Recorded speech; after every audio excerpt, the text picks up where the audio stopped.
Hi, everyone. I just saw the craziest thing happen. I've never seen it before. I had to tell you about it. First, I was on social media.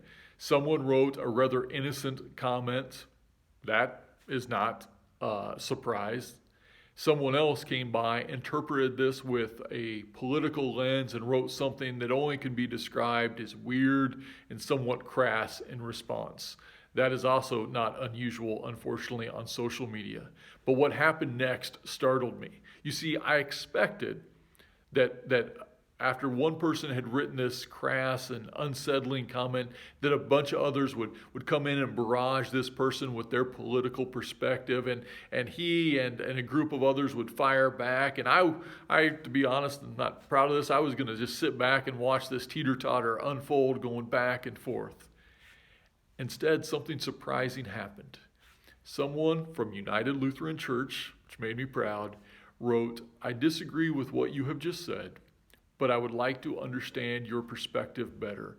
Could you tell me about," and then he went on to write again in a very respectful manner. And what unfolded after this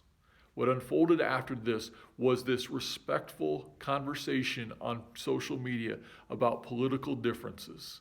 They found some common ground, and there are other places they could not find common ground. They just had to agree to disagree. But as I watched this unfold, I realized that this person from United Lutheran, he was keeping the eighth commandment. The eighth commandment is, "Thou shalt not bear false witness against your neighbor." What we had typically understand that to mean is that we're not to lie or slander or say bad things about our neighbor. But Luther believed it implied something else, something far more difficult to do. It is that we are to interpret everything our neighbors say in the best possible light. I don't know about you, but in these trying days when there's so much division, it is so tempting.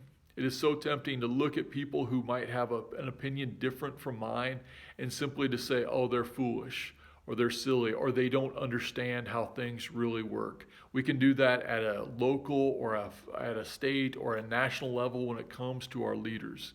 But what Luther said is that the followers of Jesus are called not to agree with everyone, but we are called to interpret what our neighbors say in the best possible light, to give them the benefit of the doubt, to believe that they are doing the best they possibly can, maybe to ask questions of clarification, maybe to correct them when they are in error, but to assume they are doing the best possible job they can do.